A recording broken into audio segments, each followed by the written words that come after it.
So my name is Amanda Purcell, and I want to share part of my story with you guys tonight. My hope is that as you listen, you'll see who God is and how much He loves you, and even when you've given up on yourself. I'd just like to pray with us, for us really quick. God, I just ask that your presence be in this room tonight, that you guide my words, and open up everybody's heart in this room, open up their ears, so that they have ears to hear and to listen. And I just want to glorify you, Lord, and just thank you for this group of teens in this church for allowing them to come to this place and have a safe place to be and gather.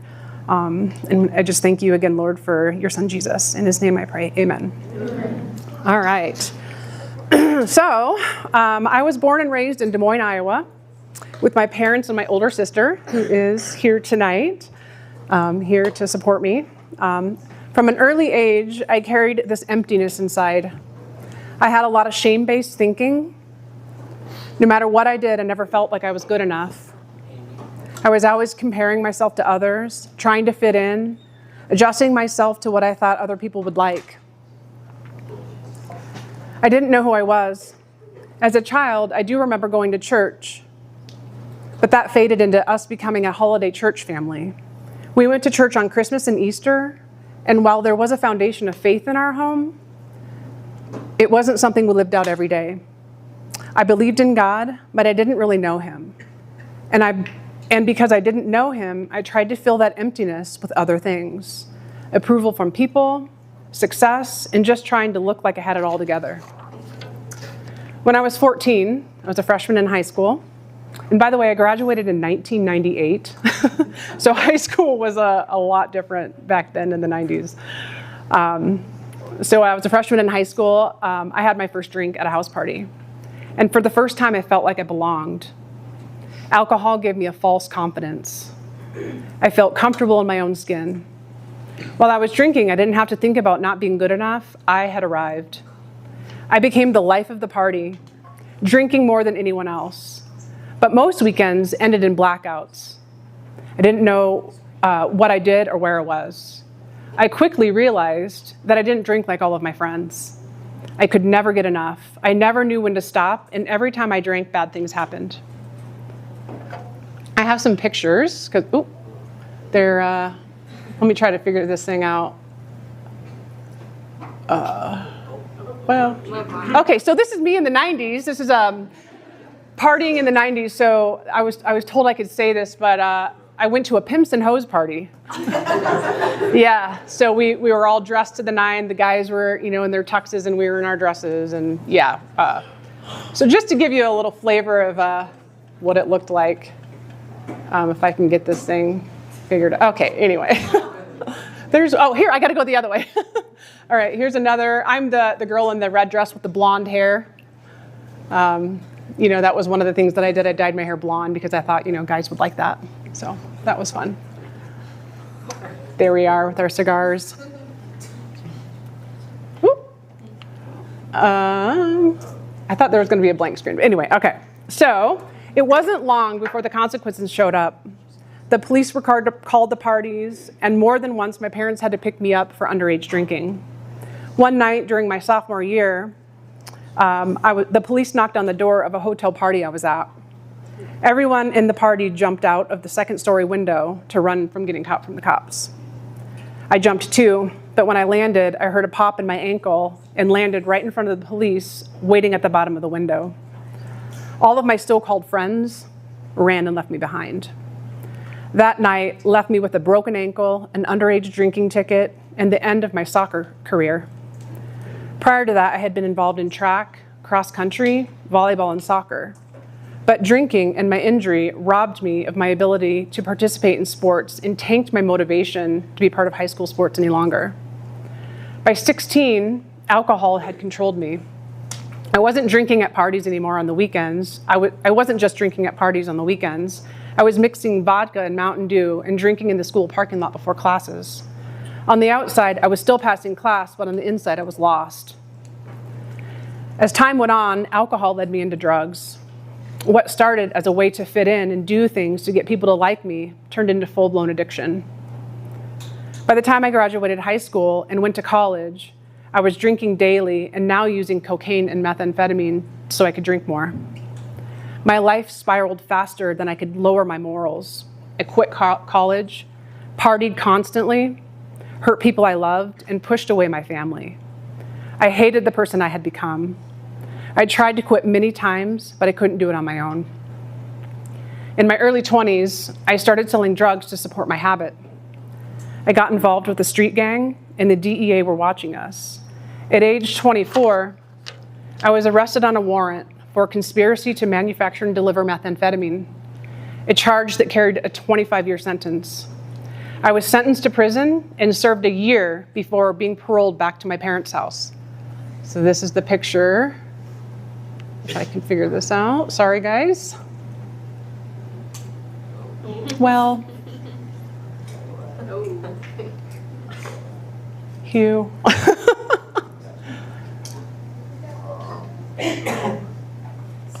Oh, here we go. Yep, awesome. Shock factor, right? Okay, so this is my mugshot from 2006. This is my picture here at Rocky because I'm on staff here.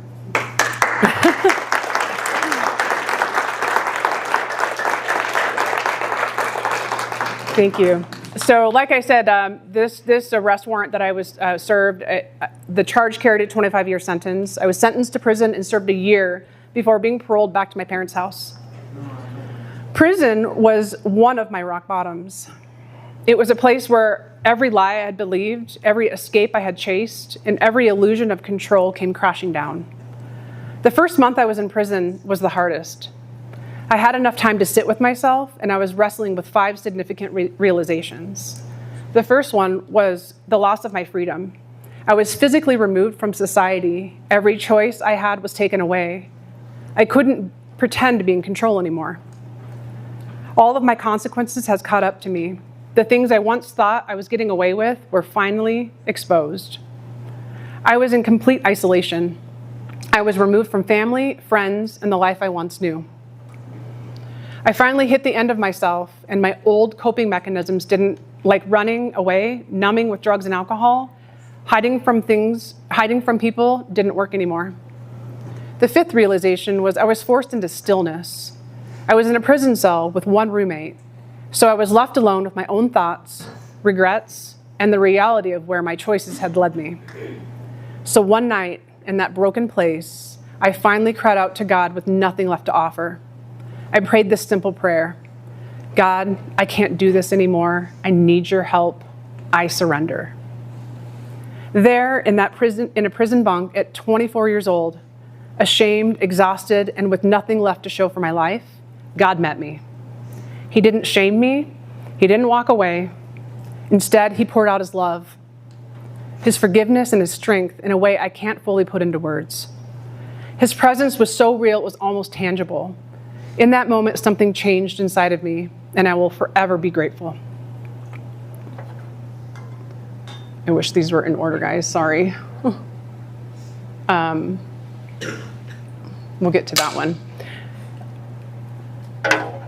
So the one verse that became really real to me soon after I asked God to help me is Jeremiah 29:11, where God says, "For I know the plans I have for you, the plans to prosper you, plans to give you hope and a future."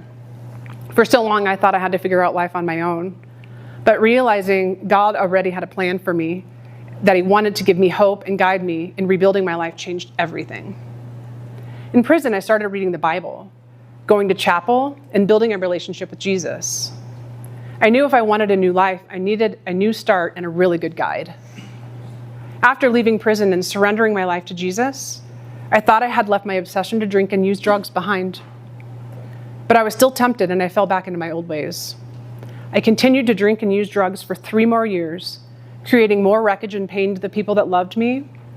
One day I woke up, and this time I was not in trouble with the law. I was more sick, more defeated, and physically dying from the years of my addiction. I remembered what it felt like that year that I was in prison, when I was clean and sober, and I was finally ready to feel that again. I believe in that moment, I received the gift of desperation from God. I called my parents, and I told them I was done and needed to go to rehab. In that treatment facility, I made a plan to move away from Iowa, leave my old friends behind, and chase sobriety. Through his power and with the people he's placed in my life, I began a new life. And by his grace, today, I'm clean and sober for 16 years.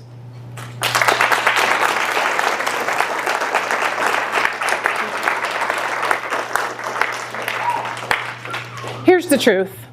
Sobriety isn't just about giving something up. It's about receiving something better. Jesus didn't just free me from addiction. He gave me a new identity, a new hope, a purpose I had never dreamed of. Let's see if I can get these pictures to go, you guys. I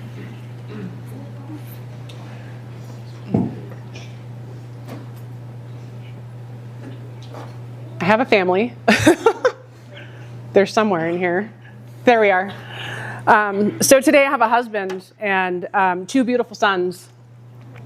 I was hired here as care director at Rocky, where I get to be a leader instead of a follower.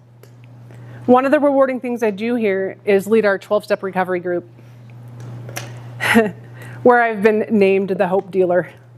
The running joke is that I went from dope dealing to hope dealing. I get a front row seat to see lives restored, marriages healed, and addicts set free because of Jesus. I get to walk alongside people in some of their hardest seasons and remind them that even when life feels uncertain or broken, God's plan is still good.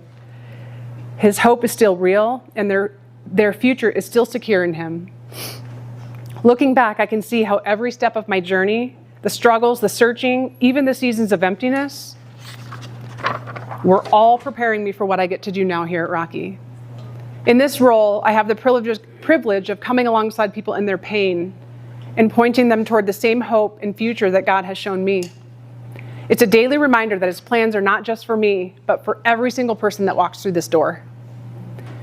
10 years ago, I went back to college and graduated at the top of my class with a degree in radiology.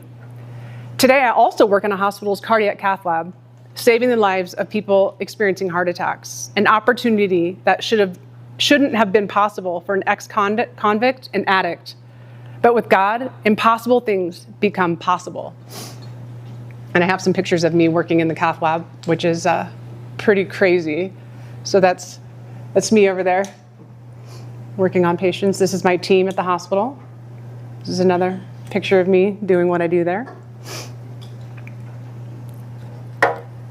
Romans 8:28 says, and we know that in all things God works for the good of those who love him, who have been called according to his purpose. My life is living proof of that. In closing, I want you all to know this. You don't have to go as far down the road as I did to realize the world can't satisfy you. Maybe you're not struggling with drugs or alcohol, but maybe you feel empty, anxious, or like you'll never measure up. Nothing in this world can fill the hole in your heart. Only Jesus can. He is real, he is good, and he wants to walk with you through your struggles, no matter what they are. If he could rescue me, completely broken and lost, he can rescue you too. So, thanks for putting up with my not knowing how to work that thing.